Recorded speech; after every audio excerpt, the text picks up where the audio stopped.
Bendito sea el nombre del Señor. En San Juan capítulo 14, 1-3, Yohanan en hebreo, dice la palabra del Señor: no se turbe vuestro corazón, o no se dejen turbar. Confíen en Yahweh y confíen también en mí. En casa de mi Padre hay muchos lugares donde vivir. Si no fuera así, yo se los hubiera dicho, porque yo voy allí a preparar un lugar para ustedes.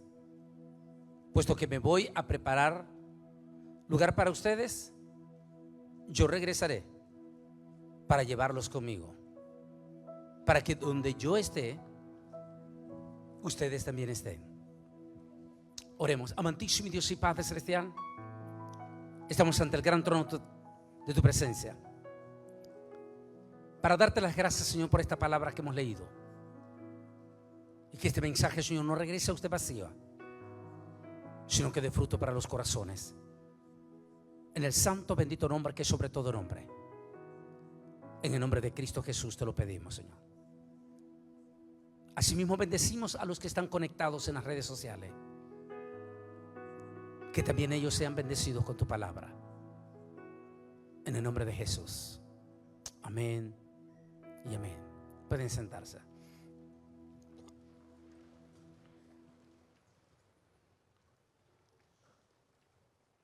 Estos temas lo tengo en 3 partes separados en nuestro canal de YouTube. Primer cielo, Espáfora. Segundo cielo, Auranios. Y tercer cielo, Shemaya. Y lo hice en 3 partes para hacerlo más práctico cuando la gente lo quiere ver, la definición de cada uno de ellos en nuestro canal Antonio Bolaños Oficial. Y esta noche tocamos sobre el tercer cielo, la morada celestial. Esa morada, esa realidad que no puede ser negada, y que por más que nuestros científicos, a través de sus canales científicos como History Channel, National Geographic o Discovery, por más que ellos quieran hablar de extraterrestres, al fin y al cabo simplemente lo que están haciendo es confirmando lo que las Sagradas Escrituras desde siempre nos han hablado. ¿Existe vida más allá? Por supuesto que sí. La vida vino de allá más bien. La vida no se originó de aquí para allá, sino que la vida se originó de allá para acá. Porque allí es donde está el dador de la vida, el creador de nosotros. Yo creo que no existe una sola persona que no haya soñado con 2 cosas: con el cielo o con llegar a conocer a Dios un día. ¿Cómo es Dios? Es la pregunta que ustedes mismos se hicieron desde que eran niños, y es la pregunta que se hacen nuestros niños, nuestros jóvenes. Porque no existe un ser humano que no tenga esa inquietud.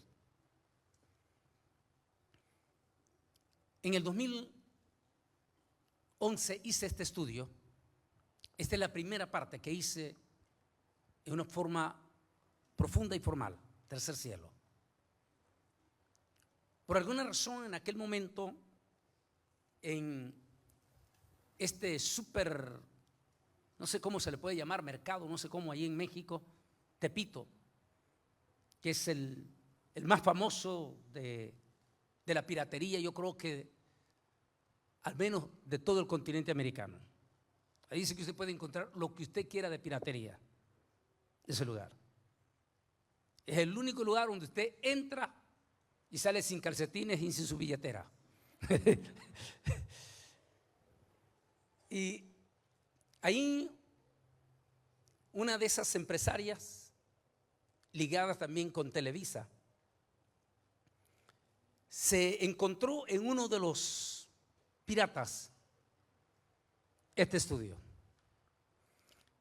Ella se lo llevó a su casa, lo vio y luego fue y se lo dio a quien ella la consideraba su madrina. Una noche, iban a ser las 12 de la noche, recibo una llamada de México. Esa señora me llama y me dice: Antonio Bolaines, o doctor Bolaines, me dijo, ¿le puedo hacer una pregunta? Yo le dije: claro que sí. ¿Usted cree que yo puedo llegar a conocer a Dios? ¿Usted cree que yo podría ir al cielo? La razón, me dijo, que le estoy haciendo esta pregunta es porque alguien, una amiga mía, una hijada mía, me regaló el estudio Invitados al Cielo. Y me ha impactado tanto, dijo, que invité a muchos amigos míos de la farándula. Y lo hemos visto aquí en mi casa. Y todos terminamos llorando. Me dijo: yo soy ultracatólica. He estado con el Papa en el Vaticano. Nunca he invitado a mi casa a un pastor. Usted sería el primer pastor que visitaría mi casa. ¿Aceptaría venir a mi casa?, me dijo. Y le dije: por supuesto que sí. Esa persona se llamaba Carmen Salina. Porque todos los seres humanos, no importa quién sea, siempre tiene en su mente cómo es Dios y cómo es el cielo. ¿Existe el cielo? Son preguntas que hago en la primera instancia en esta parte de Invitados al Cielo. Los seres humanos, todos los que estamos aquí y los que están conectados, somos simples peregrinos en esta tierra. No hemos venido para quedarnos permanentemente en esta tierra. Es decir, nos guste o no nos guste, tarde o temprano tenemos que irnos. Y esa es una realidad que tenemos que tenerla clara. Hay un estudio que tal vez es el estudio que más alma nos ha producido en los hogares hasta hoy en día. Y que para la gloria del Señor hace varios años History Channel citó ese mensaje mío. Se llama El día del juicio final. Y History Channel dijo: es la prédica que se ha traducido casi a todos los idiomas, porque en él estoy hablando 1 minuto después de la vida, cuando la persona sale de su cuerpo, cuando la persona está viendo al médico o a los paramédicos tratando de revivir su cuerpo. Y explico en ese estudio que la última palabra que quiere escuchar esa persona que está fuera de su cuerpo es la palabra: está muerto. Y que una vez que los médicos o paramédicos declaran eso, hablo en ese tema del juicio final, y que lo toco en la parte final del libro, en el capítulo 20 de este libro. Es allí cuando comienza la verdadera vida, porque allí es donde comienza la eternidad. Si moriste con Cristo, irás al cielo. Si moriste sin Cristo, no es cierto lo que dicen los testigos de Jehová y los adventistas. Los testigos de Jehová dicen que la persona al morir es inerte, porque según ellos, por su pésima transliteración y por su pésima interpretación, ellos dicen que el alma es la sangre. Y claro, la sangre es parte de nuestra materia. Y al morir el cuerpo, la sangre inmediatamente se desintegra también. y vuelve al polvo. Sus testigos de Jehová, los adventistas, dicen que cuando la persona muere, el alma, como está en la sangre, queda inerte en ese momento. Pero eso no es lo que dice la Biblia. La Biblia dice que somos un ser viviente, y como explico en ese tema que me cita estos canales de científicos, estoy diciendo que prueba de ello de que el alma no es necesariamente en la sangre. La sangre es el alma, pero del cuerpo, materia, de la materia, pero no es el alma, como se dice en hebreo, nefes, en hebreo, alma de ser viviente. Y en Jesús dice que se prueba eso sencillamente cuando a una persona le cortan una pierna. En ese momento el pedazo de pierna que sale se vuelve inerte, pero el alma sigue para el otro pedazo de pierna. Y si le ponen le pican con algo, inmediatamente siente dolor. Y así, si le cortan las dos manos y le cortan los dos pies, esos dos manos y esos dos pies se vuelven inertes una vez que han sido desmembrados de su cuerpo. Pero el resto de su cuerpo, el alma se va recogiendo en lo que va quedando de su cuerpo.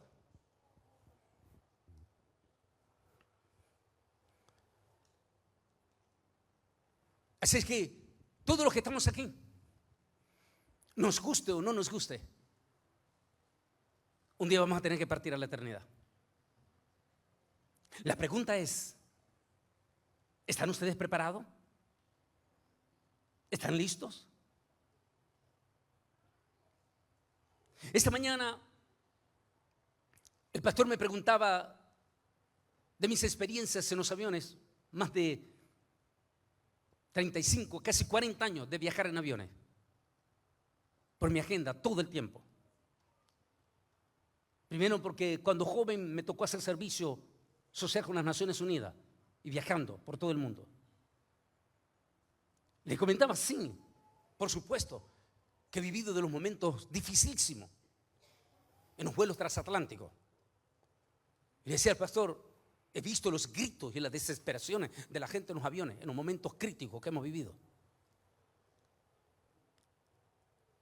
No olvido que una de esas experiencias cuando íbamos para Australia, que es el viaje más lejos que se hace, son 18 horas sin parar. Sale de noche, agarra el día, vuelve a agarrar la noche y llega al amanecer a Australia. Y iba a la par mía un chinito, un joven chinito de Nueva York. Y cuando comenzamos, porque son 18 horas, comenzamos a hablar. Y él me preguntó qué era yo le dije, soy ministro. Y me dijo, entonces tú sos de los que creen en todas esas cosas.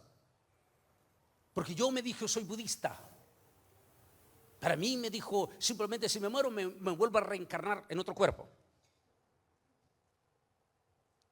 Pero de momento, cuando se está en el corazón del Océano Pacífico, que de Pacífico no tiene nada, porque las peores tormentas que se viven en este mundo en aviones no es en el Atlántico, es en el Océano Pacífico. Y de momento, a esa altura que estábamos a más de 40,000 pies, de momento se viene aquel avión hacia abajo, de una forma súper veloz, hacia abajo.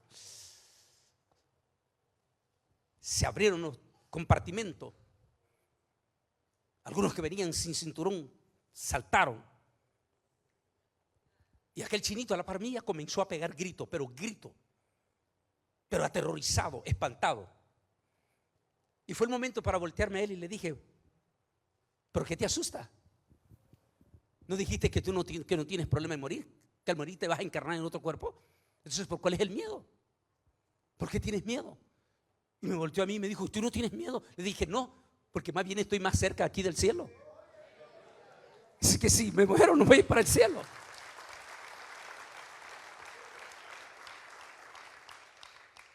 Por eso la pregunta, ¿están ustedes preparados? ¿Saben ustedes a dónde van realmente? ¿Están absolutamente convencidos? En la última cena, lo que se conoce en la última cena, en la cena del Seder en hebreo, es la primera noche de la Pascua judía. En esa primera noche de la cena del Seder, el Señor Jesús está sentado con todos sus apóstoles. Está dando ese último mensaje tremendo, poderoso, que se le conoce como el mensaje de la despedida.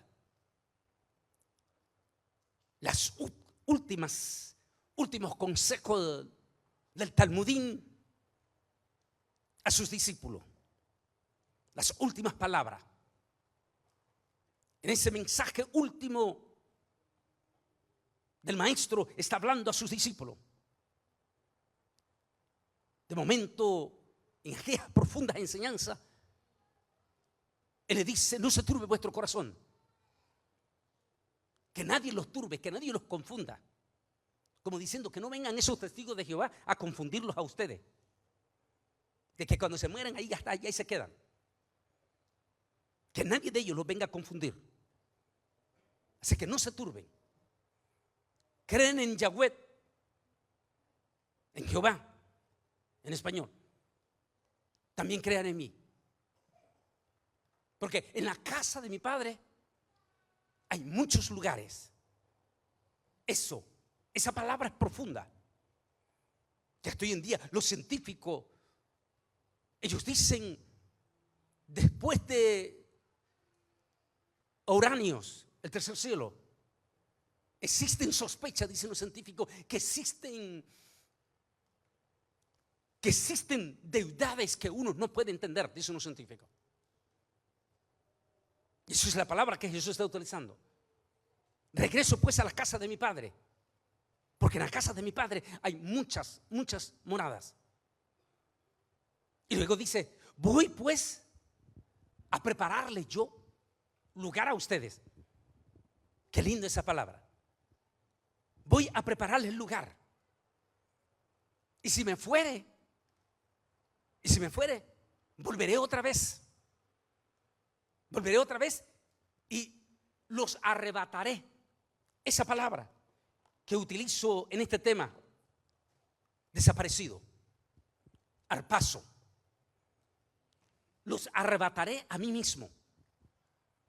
Da a entender así, de un solo golpe.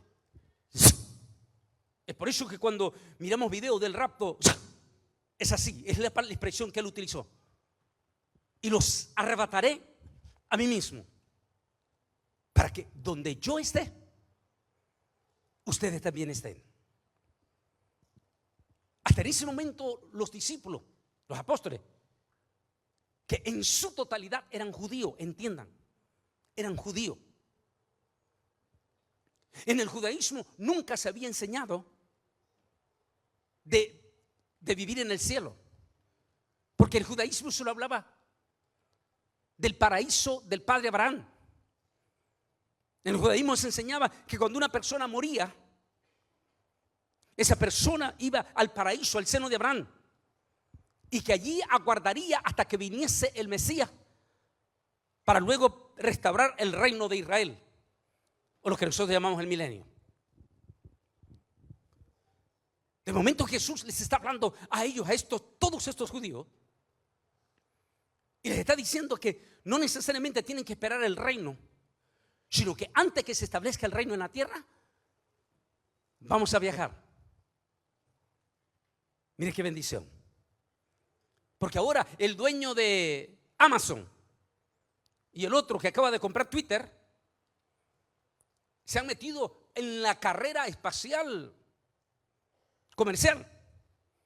Y los multimillonarios de este mundo están pagando hasta $18 millones por ir solamente, qué sé yo, 8 minutos. 8 minutos para tener la experiencia, cómo se vive un poquito más allá, apenas saboreando un poquitito el pedacito del segundo cielo. Segundo cielo. Y pagan 18 millones solo por 8 minutos.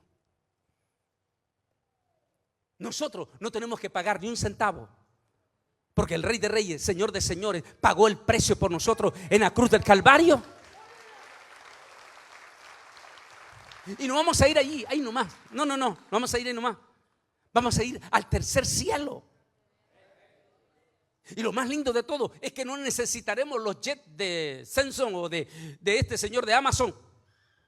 No necesitaremos los jets o las naves espaciales de la NASA. No necesitaremos, porque el Espíritu Santo, que es Dios, nos levantará y allí en las nubes nos dará cuerpo angelical y de allí volaremos juntamente con Él.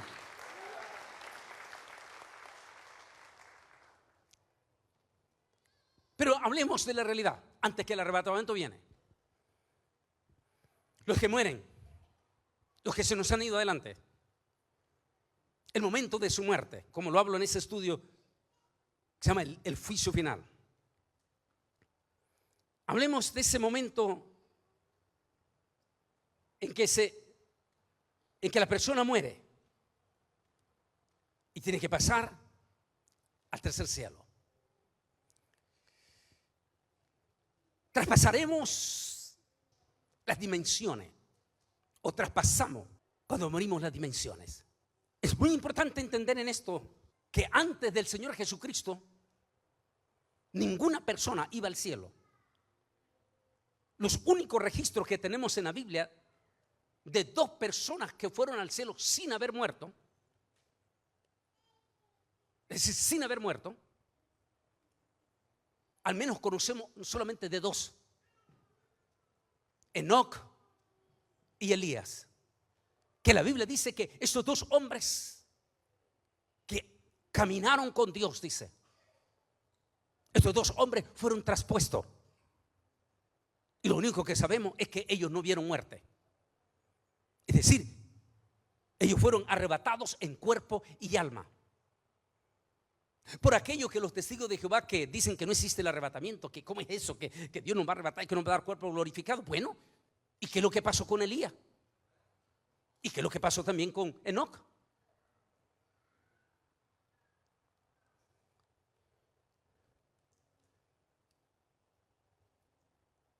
De manera que antes de Elías, todititito los seres humanos, incluyendo los grandes hombres famosos del Antiguo Testamento. Hablemos desde nuestro padre Adán, porque no existe ninguna evidencia bíblica que diga que Adán se condenó. Hablemos desde Adán, de Matusalén. Hablemos de Noé. Hablemos de nuestro padre Abraham, de nuestro padre Jacob, de Isaac, de David, de Daniel, de todos esos grandes hombres de Dios. A pesar de que anduvieron con Dios, fueron hombres de testimonio extraordinario, que hasta hoy en día leemos las escrituras de ellos. Cuando ellos murieron no pudieron ir al cielo, porque nadie podía ir al cielo hasta que no viniese un Salvador. Así es que la Biblia dice que ellos fueron al seno de Abraham. El seno de Abraham, como explico en profundidad en este tema, en la parte 1 y parte 2 del infierno. El infierno en aquel entonces estaba dividido en 2 partes. El lugar de tormento, que todavía existe, y el lugar del seno de Abraham, que ya no existe. Así que el infierno estaba repartido en 2 compartimientos. Los justos que morían iban a ese lugar conocido, si bien es cierto era un lugar de descanso, al mismo tiempo estaban viendo el pánico de la gente que iba sin Dios, sin fe y sin esperanza al infierno. Ninguno de ellos, incluyendo nuestro padre Abraham, había ido al cielo hasta que no viniese un Salvador. Es por eso que Pablo dice que ellos aguardaban allá, en ese lugar, aguardaban. Es por eso cuando Jesús muere, que hace una semana, recordamos la Semana Santa, cuando Él murió, dice que eso que subió arriba, ya vamos a leer el pasaje, dice Pablo, eso que subió arriba, sino antes de subir arriba, primero bajó a las partes más profundas de la tierra, ¿Dónde está el infierno? ¿Para qué fue la parte más profunda? Algunos dicen, bueno, para decirle a los demonios de la muerte que había vencido. Bueno, parte sí, pero la segunda es, dice Pablo, para ir a rescatar la cautividad. ¿Quiénes? Todos los santos que habían muerto y que no podían ir al cielo hasta que no viniese el Salvador. Hubo uno de esos pecadores que se salvó con el Señor Jesucristo, y que ese pecador se dio el privilegiazo de ir hasta ese lugar de la mano del propio Señor Jesús, ser el último que visitó ese lugar, el seno de Abraham, y se echó una miradita al infierno, y fue el último, porque de allí pasó con el Señor al cielo.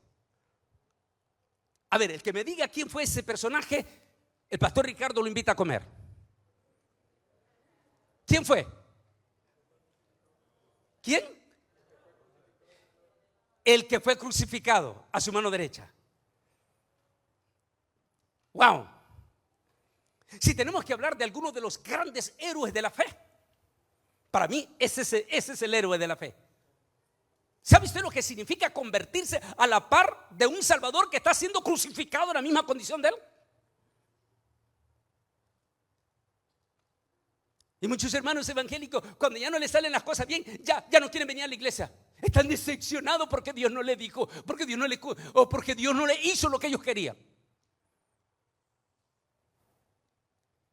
Sin embargo, este pecador está crucificado en la mismísima condición con Jesús. Por eso él tuvo ese privilegiazo. Cuando él reprende a su propio compañero y le dice: cállate, en verdad tú y yo merecemos estar recibiendo este castigo porque fuimos asesinos, pero él, el que está en medio, él no es digno, le dijo. Y en su dolor intenso se voltea, con aquel dolor intenso se voltea hacia Yeshua Nazareno y le dice: Yeshua, acuérdate de mí cuando estés en tu paraíso. Y en su profundo dolor, el glorioso Cordero de Dios voltea su mirada hacia el ladrón penitente y le dice: hoy mismo estarás conmigo en el paraíso. Y esa es su primer alma, su primicia.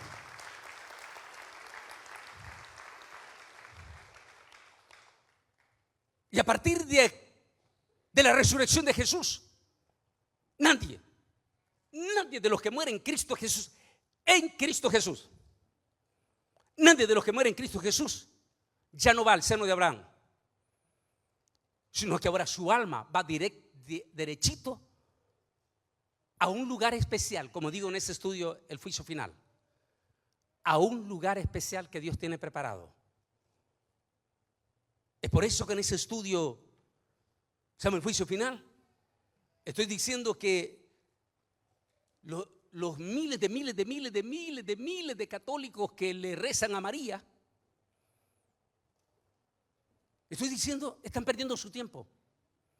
Porque María sí está en el cielo, pero María está en un lugar, como todititos los que mueren en Cristo, en un lugar que se llama de eterno descanso, donde nadie los puede interrumpir, en el paraíso celestial. Así que María no los puede escuchar, sencillamente porque aunque María está en el cielo, como todos nuestros deudos que han muerto en Cristo Jesús, ellos no nos pueden escuchar por una sencilla razón: porque el cuerpo de ellos todavía no ha resucitado. El único que sí nos puede escuchar es aquel que murió en la cruz del Calvario, murió y resucitó al tercer día, y después de haber resucitado en cuerpo y alma, ascendió al cielo y se sentó en su trono. Él sí nos puede escuchar. Es por eso que Pablo dice que hay un solo mediador entre Dios y los hombres.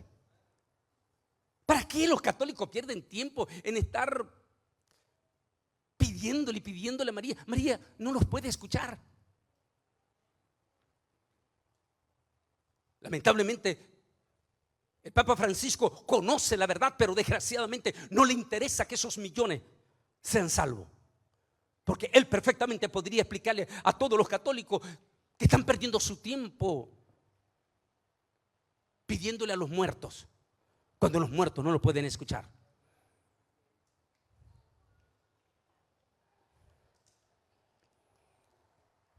Así que una vez que las personas mueren, vamos a ver aquí, son llevados a la presencia del Señor. Recordamos a una de las anécdotas de nuestros viejos de allá de Centroamérica. Yo no sé si en México se usaba este dicho, pero allá entre nosotros, los centroamericanos, salvadoreños, hondureños, nicaragüenses, costarricenses, se usaban el dicho nuestro viejo, que cuando estaba lloviendo y se ponía el arco iris era porque un alma iba para el cielo. Ese no es viejo. Cuando una persona muere en Cristo Jesús, como explico en ese estudio el día del juicio final, y lo explico aquí en el capítulo 20 del libro, en ese momento somos escoltados, no para el seno de Abraham, sino para la presencia del Señor. Pero no vamos solos, tenemos que ir escoltados. ¿Por qué tenemos que ir escoltados? Porque en esa travesía tenemos que pasar por algo que ustedes escucharon esta mañana, los que vinieron. ¿Qué es lo que escucharon esta mañana? Que en el segundo cielo hay ¿qué? Hay demonios. Así que el alma que muere en Cristo Jesús no puede ir solo. Somos escoltados. Me gustó una vez un predicador que estábamos en un sepelio y ese predicador dijo las siguientes palabras: cada vez que una persona se convierte a Cristo Jesús, automáticamente Dios selecciona un ángel, a quien popularmente le llaman el ángel de la guardia. Ese ángel recibe órdenes específicas de Dios para cuidarlo a usted hasta el último minuto de su vida. Y la misión de ese ángel es, una vez que usted muere, la misión de ese ángel es no dejarlo ahí, sino, como estamos viendo en la imagen, por favor, miren la imagen, escoltarlo hasta la presencia de Dios. Y una vez que usted muere y es escoltado, ese ángel que se le comisionó de cuidarlo y protegerlo, cuando usted muere, la misión de ese ángel termina exactamente, y discúlpele que me baje, termina exactamente escoltando esa alma hasta el tercer cielo y presentárselo al Cordero y decirle: he aquí tu siervo, he aquí tu hijo, ha vencido porque no se avergonzó de ti. Jesús dice: y el que no se avergonzare de mí delante de los hombres, yo tampoco me avergonzaré de él el día de su muerte. El día de su muerte. ¿De qué lindo? Así es que entonces, cuando uno de nuestros seres queridos en esta pandemia, solamente en Nueva York, solo Nueva York, se nos fueron 145 pastores hispanos. Solo Nueva York.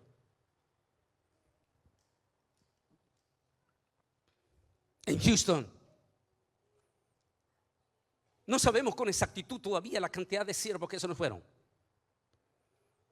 pero algunos de esos siervos que se fueron son conocidos del pastor Ricardo, o fueron conocidos del pastor Ricardo. Todos esos siervos, esos hombres que murieron en esta pandemia, esos santos, digamos, todos ellos fueron escoltados hasta el tercer cielo. Sus almas, porque su cuerpo queda aquí en la tierra todavía, porque su cuerpo todavía no ha sido resucitado. Recuerdo que el año pasado, creo que sí, el año pasado fue, salió una controversia en las redes sociales que ya ustedes saben, lo hemos hablado esta mañana.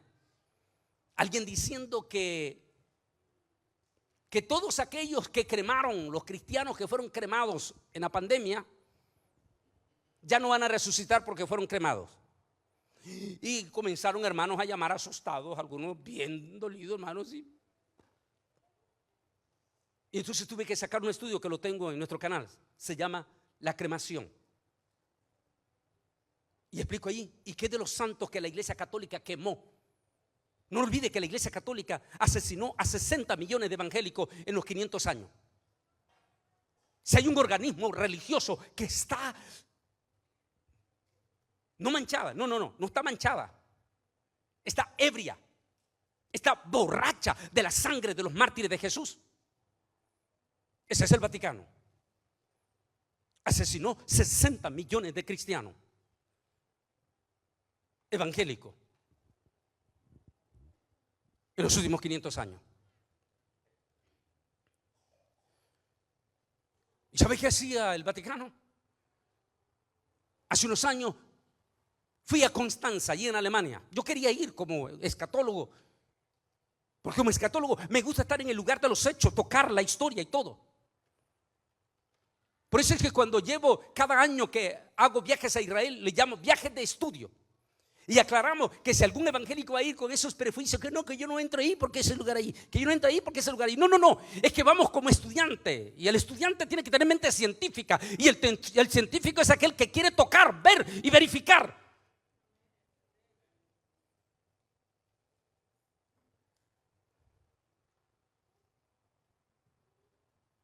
Y fuimos a Constanza. Me acompañó Lisa, mi esposa, y fuimos a ese lugar, allí donde está el monumento, donde quemaron a uno de nuestros más grandes predicadores de la historia, conocido como el cuarto hombre más ungido de la historia del cristianismo. La historia dice que cuando ese hombre predicaba, los pueblos alrededor, como en aquel entonces no había luz eléctrica, ni de media, así que los cultos eran entre las 2 de la tarde y las 4 de la tarde. Dice que cuando ese hombre comenzaba a predicar, las señoras, las amas de casa en alrededor allí del pueblo, cuando ese hombre comenzaba a predicar, las señoras comenzaban a sentir en sus casas y comenzaban a decir: John está predicando aquí, John está predicando aquí, tenemos que averiguar dónde, porque sentían la unción en sus propias casas. Ese hombre que lo agarró el Vaticano y lo lleva allí en Constanza y le dice: no es cura,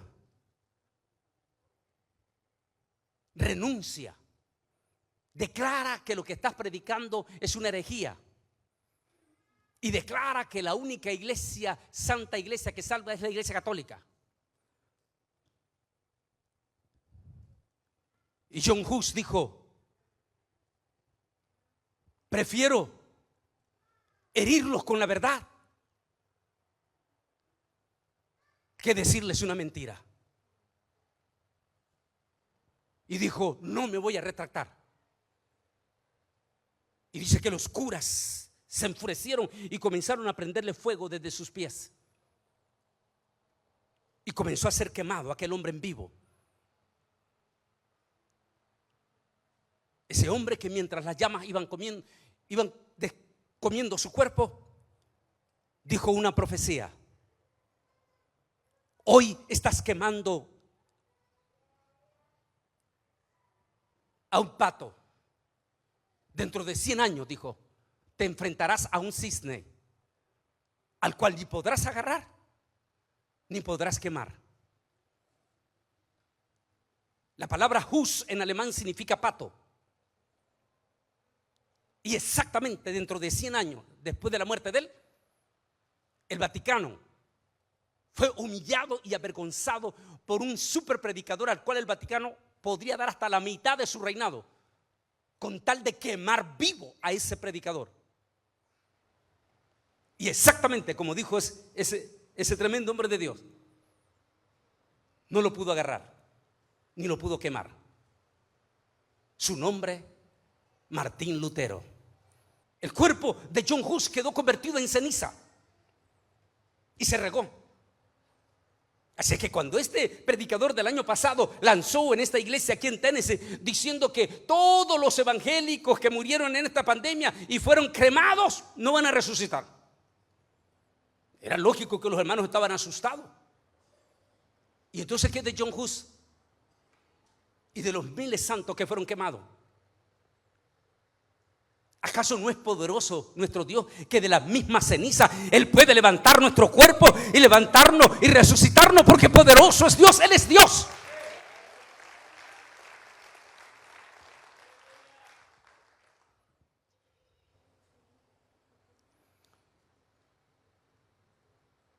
Sin embargo, ellos todavía no están en un lugar en el cielo.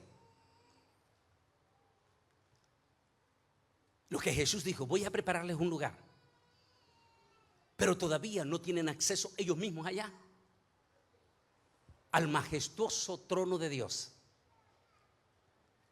Ese privilegio lo tendrán y lo tendremos todititito los que estamos aquí el día en que la iglesia sea arrebatada. Lo toco en profundidad en el capítulo 5 y 4. El día en que la iglesia somos arrebatados. Los muertos en Cristo, sus almas vienen con el Señor para recibir sus cuerpos que van a resucitar. Dice Pablo, los muertos en Cristo resucitarán primero, se levantan los cuerpos y luego nosotros, los que estemos vivos, al estilo de Elías y al estilo de Enoc, los que estemos vivos, seremos arrebatados en las nubes. Y en las nubes recibiremos vestiduras blancas, porque nos convertiremos lo que somos ya en este momento, si permanece fiel, la novia del Cordero. Recuerde, la iglesia todavía no es la esposa, porque todavía no hemos sido arrebatados. Somos la novia del Cordero. Y Él viene por su novia, con todo respeto. Si quiere conocer en profundidad el significado, porque lo dice desde el punto de vista judío, este tema, que por más que he intentado rehacerlo de nuevo exactamente como me salió allí, ha sido imposible. Porque aquí, en el tema de las 10 vírgenes, está con una manera profunda desde el punto de vista judío cómo va a ser ese acontecimiento de la novia. ¿Por qué el novio sale de la casa y sale a encontrar a su novia? Y en ese momento en que los muertos en Cristo y los que estamos vivos seremos arrebatados, entonces sí, iremos hasta el tercer cielo. Y allí en el tercer cielo, de momento, porque en ese misterio precioso de Dios,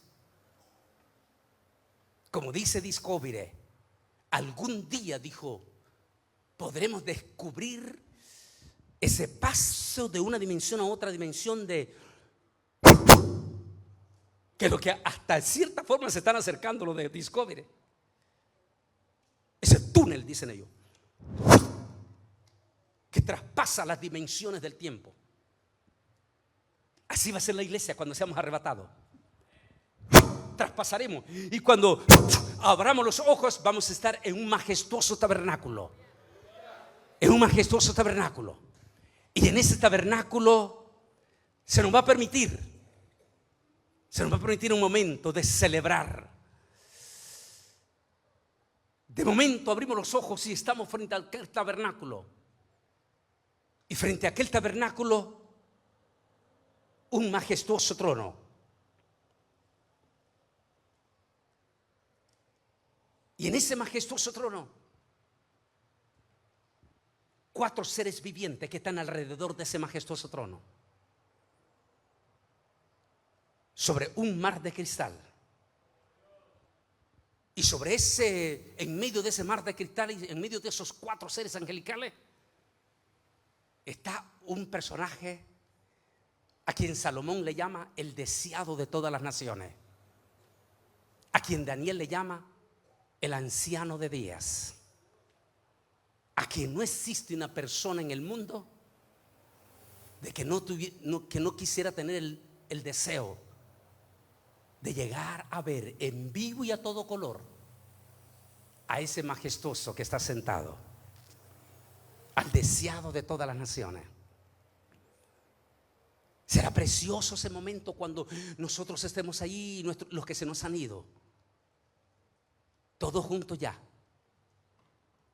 con nuestro cuerpo resucitado en forma angelical, Y miremos, deme la imagen por favor, y miremos el majestuoso trono y el majestuoso que está sentado. Una de las catástrofes que está pasando en la iglesia evangélica post pandemia es que nuestros evangélicos han sido catastróficamente borbondeados en las redes sociales, que de momento muchísimos evangélicos ya no creen en la deidad de Jesús. Y de momento escuchamos evangélicos que dicen, porque se han alimentado de la basura de las redes sociales. De momento escuchamos evangélicos que dicen, sí, hermano, sí, Jesús es el Mesías, sí, es el Salvador, pero no es Dios. Y luego vienen los testigos de Jehová en las redes sociales que se les disfrazan como evangélicos y le dicen, a ver, si Jesús es Dios, entonces ¿por qué dice siéntate a mi derecha? Y los evangélicos se quedan trastabillando y dicen, es que yo no había pensado eso. ¿Y por qué? Porque nuestros propios evangélicos en los institutos bíblicos y lamentablemente, catastróficamente en nuestras propias universidades teológicas se han desligado del conocimiento judío, Y en el judaísmo la palabra diestra, en español, en inglés, diestra significa mano derecha. En el judaísmo no solamente significa mano derecha, significa algo más profundo, A ver, uno de los muchachos, rápidamente, levántese rápido, sí, pero a la velocidad de un rayo. Tráigame uno de esos asientos, mire, tráigame unos asientos y me lo pone aquí. Me lo pone allí en el centro. Un asiento. El problema es que nunca han entendido. No, ahí en el centro, ahí en el centro. El que mejor explica esto es el escritor del libro de los Hebreos. Como explico en mi libro Israel al filo de la profecía, hay dos hombres que se le achacan ese libro, que fueron escritos. Y lo más seguro es que los dos participaron en el libro. El apóstol San Pablo es coautor juntamente con Bernabé. ¿Quién era Bernabé? Un sacerdote levita. ¿Qué quiere decir? Era el hombre que ministraba dentro del templo los sacrificios. Por eso es que el libro de los Hebreos explica de una forma tan perfecta los sacrificios, porque él era un sacerdote.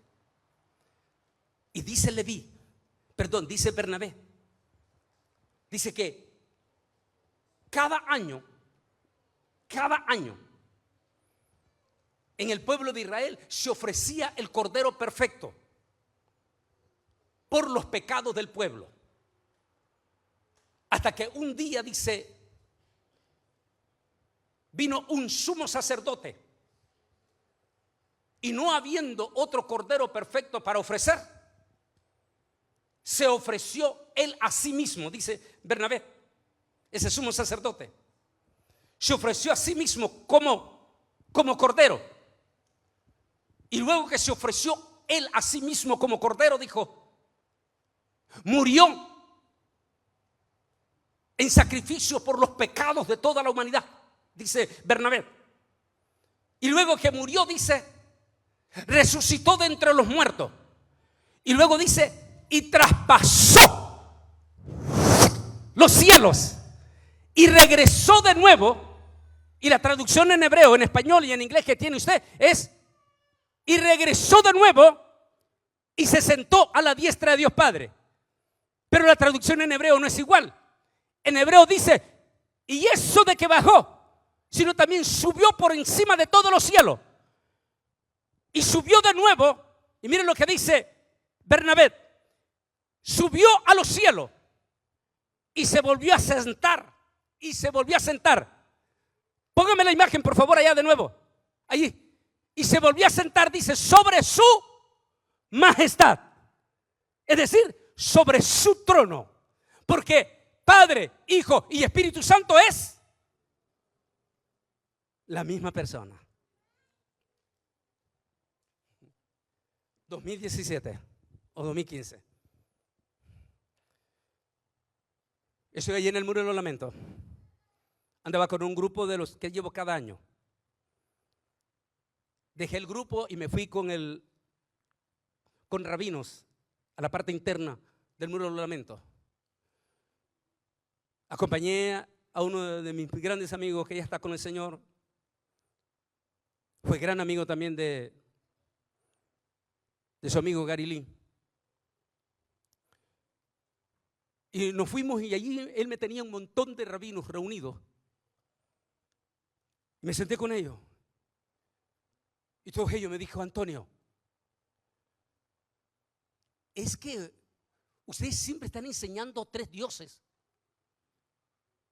¿Cómo podemos entender cuando el Shema Israel dice: escucha Israel, Shema Israel, Adonai Eloheinu?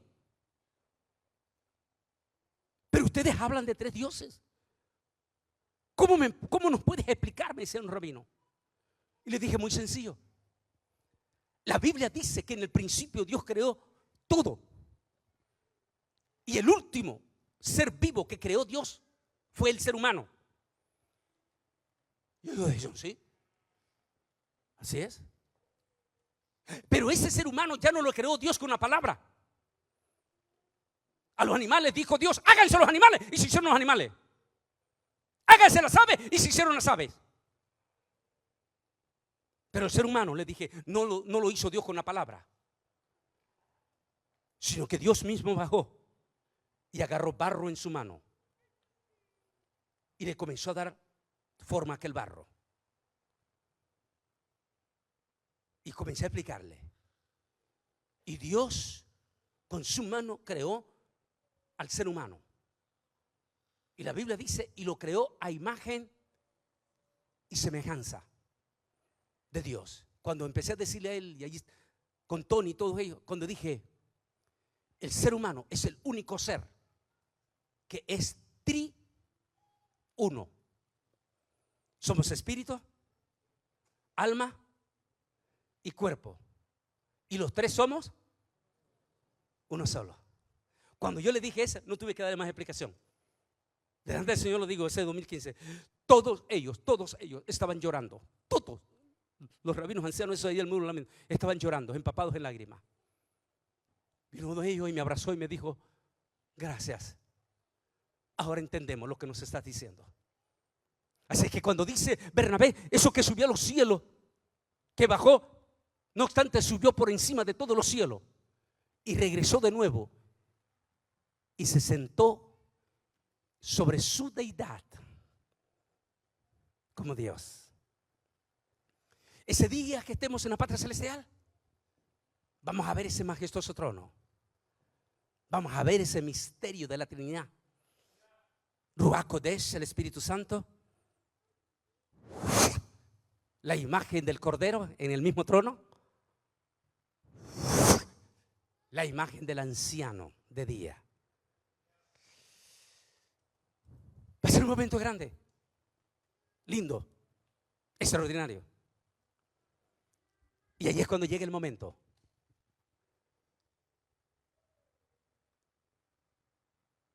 Ahí es cuando llega ese momento de las preguntas que siempre nos hacemos. ¿Nos conoceremos en el cielo?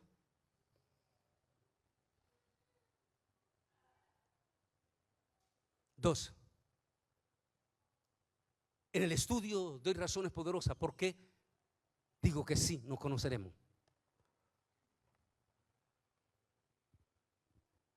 Porque esa es parte de la felicidad que Dios nos va a permitir.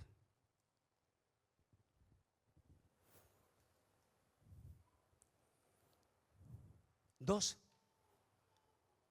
una señora me preguntó y me dijo: hermano Bolaine, ¿y yo voy a poder conocer a mis hijos en el cielo? Y le dije: parte del gozo y de la felicidad va a ser que usted va a conocer a sus seres queridos. Pero luego vino otra y me dijo: pero ¿qué pasa si en el cielo descubro que mi hijo Andrés, mi hijo Marco y mi hija Juana, que era bien rebelde, no están en el cielo? Entonces, al mismo tiempo voy a sentir gozo, pero voy a sentir dolor en el cielo, me dijo. Y le dije, no, hasta en ese detalle pensó Dios. En el cielo no habrá lugar para el dolor. Los recuerdos es parte de nuestra fragilidad, de nuestra alma mortal. Los recuerdos negativos. Y es cuando me puse a investigar para hacer ese estudio que fue en el 2011. Y me encuentro con un pasaje y lo empiezo a estudiar a profundidad. Pero antes de llegar a ese pasaje, solo quiero llevarlo a este momento. Apocalipsis capítulo 21, en este libro dice, y en aquel momento Dios enjuagará las lágrimas de cada uno. Allí explico que hay diferentes clases de lágrimas. Por ejemplo, hay lágrimas de emociones cuando usted va al estadio de fútbol y si es seguidor del ese súper equipo malo de las Chivas. Mentira, estoy bromeando. Y a veces usted está viendo el partido de las Chivas con los América y está tan emocionado cuando meten el gol que hasta llora. No quiere decir que está llorando porque está tocado por el Señor. Está llorando por puras emociones. Y a veces hasta llora con un cantante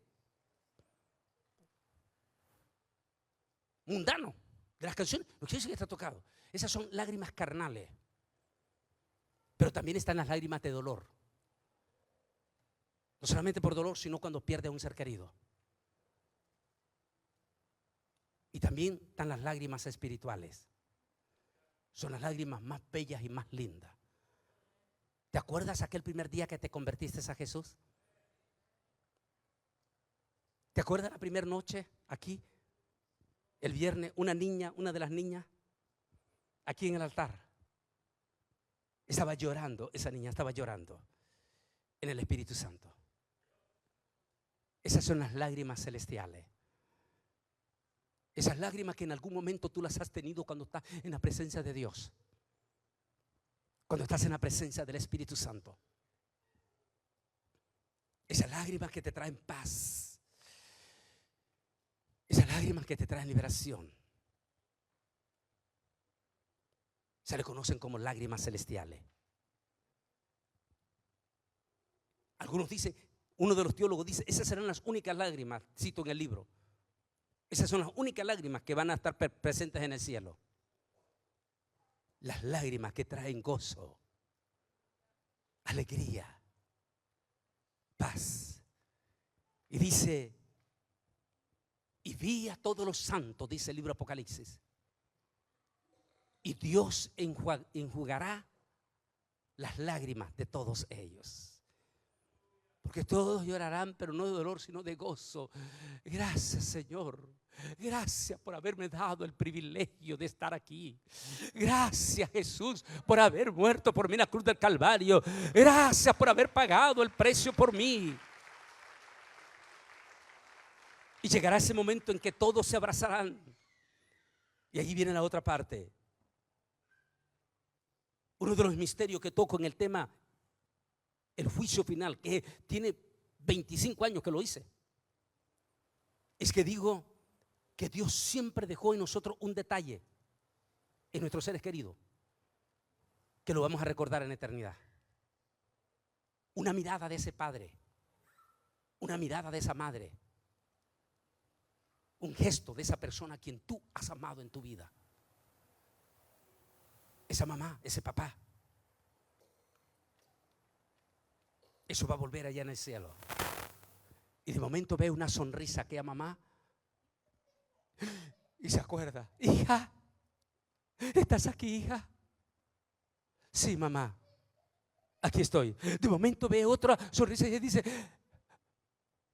abuelita, ¿tú también estás aquí, abuelita? En el estudio toco en profundo que en el cielo vamos a recibir sorpresas. Porque muchos de nuestros viejitos antepasados que murieron, que no tuvieron el privilegio que usted tiene ahora de haber recibido el Evangelio.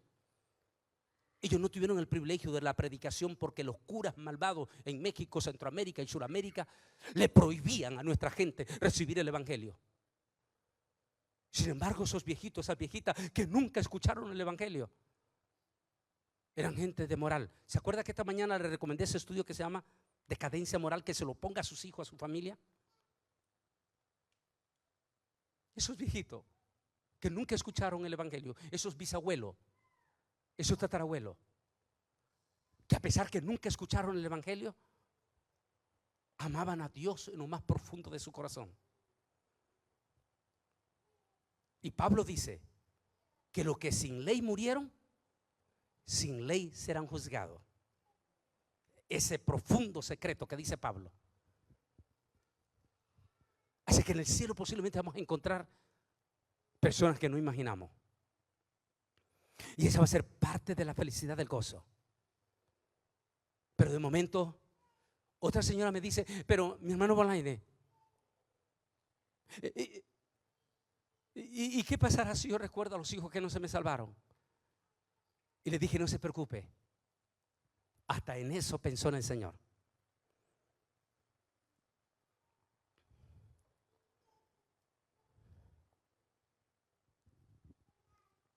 Por favor, miremos este pasaje. Quiero que me lo lean el primero, en voz alta, todo. Lo están viendo. Léanlo en voz alta para que se quede en el corazón de ustedes. Léanlo.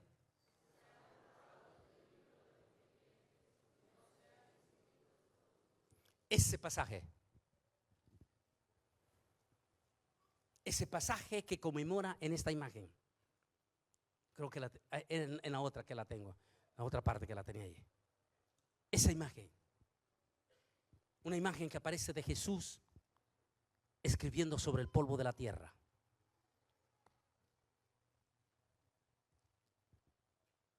El Salmo dice que todos los que mueren sin Dios, todos los que mueren sin Dios, sus nombres serán borrados para siempre. Y nunca más habrá memoria de ellos. Es decir, que esa mamá y ese papá en el cielo se les será borrado para siempre. Ese ser querido que no aparece en el cielo. ¿Para qué? Para evitar dolor. Es borrado. ¿Se da cuenta entonces por qué necesitan ganar a sus seres queridos para Cristo? ¿Se dan cuenta por qué ustedes tienen que hacer énfasis en que sus hijos, sus hijas vengan a la iglesia? Porque si ustedes mismos anhelan estar en el cielo, ¿no te gustaría también que esa niña esté en el cielo? ¿No te gustaría que ese niño esté en el cielo? Entonces tienen que ganarlo. Me fascinó la estructura de la iglesia que tiene aquí Sendero de la Cruz. Lo que usted vio, todo este desfile que hubieron desde los más pequeñitos de 4 años hasta los más adolescentes, eso es perfecto para que usted se estimule a traer a sus niños. Porque la palabra de Dios dice, instruye al niño en la palabra para que cuando fuere viejo no se aparte de esta palabra. Eso es excelente, que al venir usted a la iglesia sus niños se integren a los grupos de sus maestros para que ellos sean instruidos. Y ellos también anhelen ir al cielo junto con ustedes. Leamos el siguiente pasaje, léanlo en voz alta. Léanlo.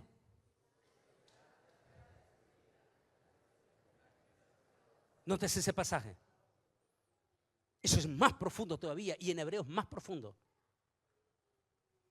Está hablando de la eternidad, de los seres queridos que lamentablemente no se salvaron.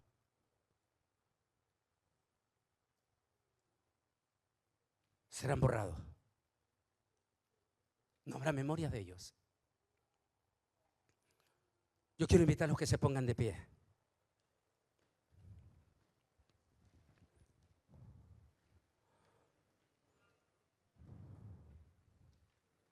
Y no habrá más maldición. El trono de Dios y del Cordero estará en ella. Sus siervos le servirán y verán su rostro, y su nombre estará en sus frentes. Allí no habrá más noche, ni tienen necesidad de la luz del lámpara ni de la luz del sol, Porque Dios el Señor los iluminará y reinará por los siglos de los siglos.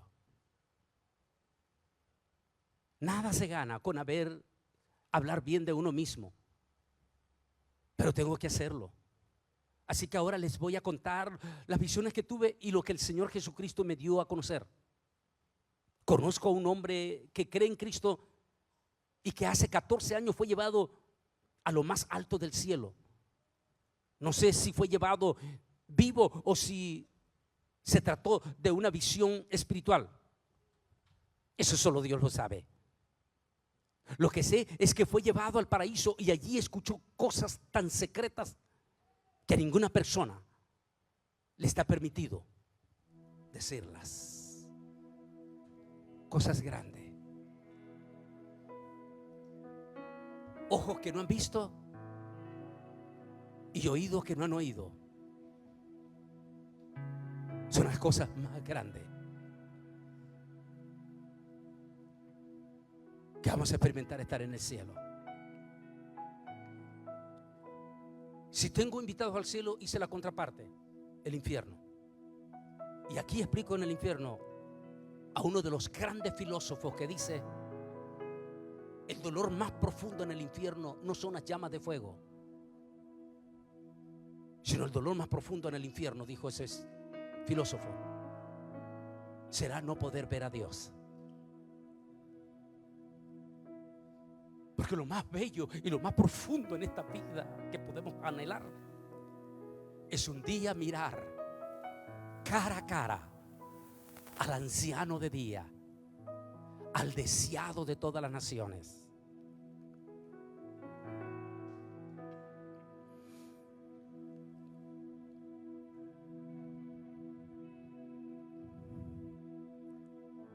Soñemos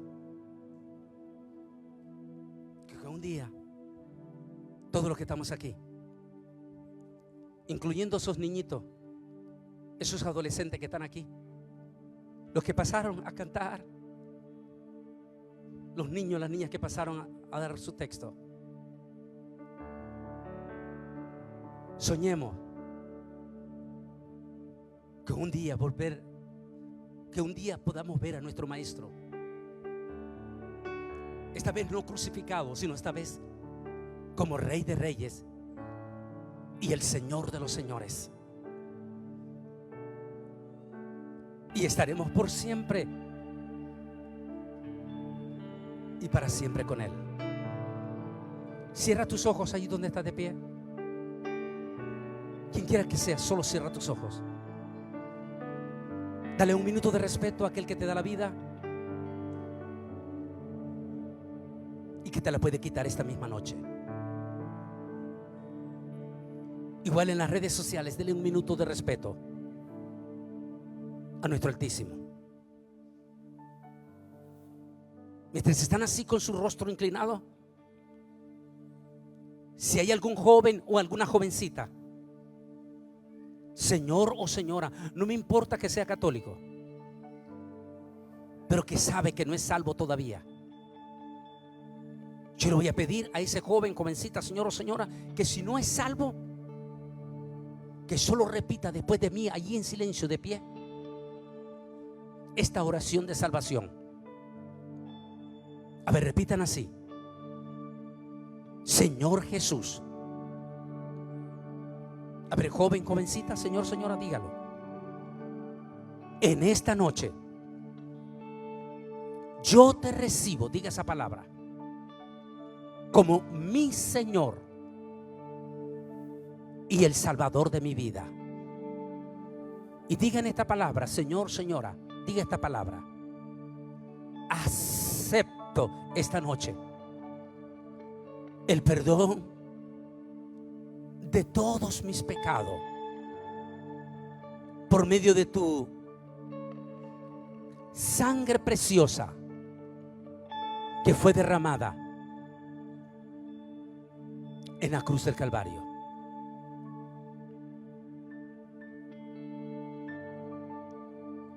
Ahora, solo los que están repitiendo esta oración, solo los que la están repitiendo, digan así 3 veces conmigo: te amo, Jesús. Te amo, Jesús. Te amo, Jesús. Ahora, mientras todos están orando, yo quiero hacer una oración y quiero depositar en los brazos de mi Rey a cualquier persona, señor o señora o joven, que en este momento repitió esta oración.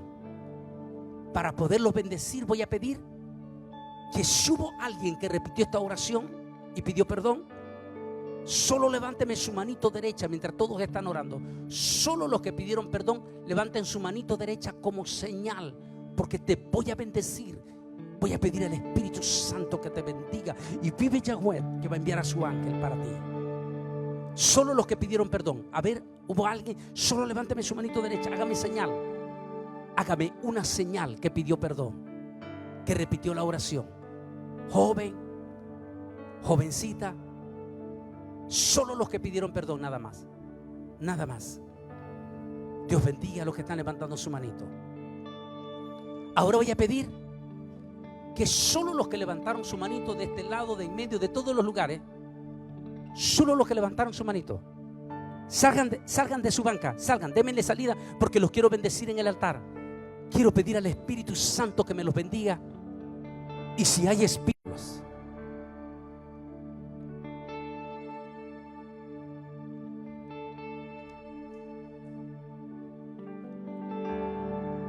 si hay algún joven o alguna jovencita, o señor o señora, que producto de esta pandemia se enfrió, que se enfriaron, que ya tienen semanas o quizás meses que ya no van a la iglesia, les quiero pedir a esas personas que se sacudan allí donde están del polvo del anticristo y salgan de su banca y vengan al altar en señal de restauración, porque nuestro Dios es restaurador. A ver, si hay alguien, rápido, estoy abriendo la puerta, que se ha enfriado, que no está asistiendo a la iglesia, pero que se quiere sacudir del polvo del anticristo, estoy abriendo la puerta rápidamente, que salga de su banca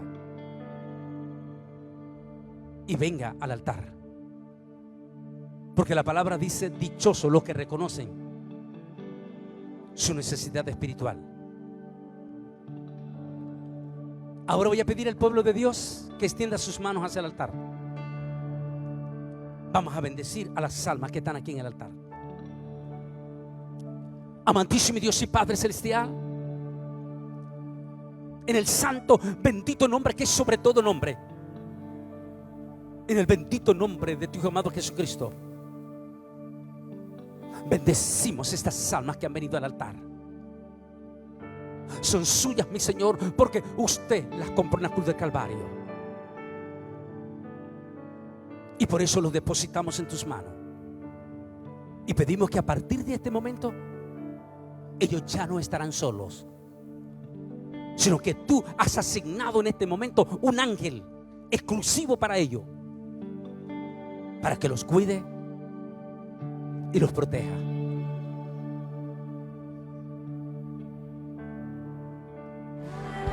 Bendice a tu pueblo, Señor.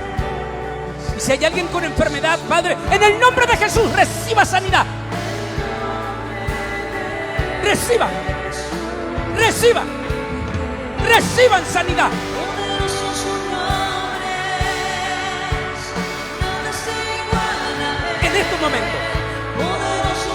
En este momento reciban milagros. En estos instantes, en el nombre de Jesús de Nazaret. Ahora oremos por el pueblo. Me bajen un poquito la música. Oremos por el pueblo de Ucrania. Todos vamos a orar por Ucrania. Digamos: Señor, en el nombre de Jesús, nos unimos por la gente que está sufriendo en Ucrania. Ten misericordia de los niños, de los ancianos,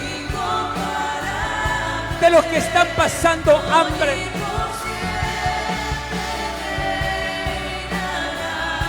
Ahora vamos a orar por nuestros inmigrantes. Todos. Señor, díganos. Bendecimos a nuestros inmigrantes. Por las dificultades o peligros con que vienen pasando. Pedimos que sean protegidos y guardados. Y que sucedan milagros en esa travesía.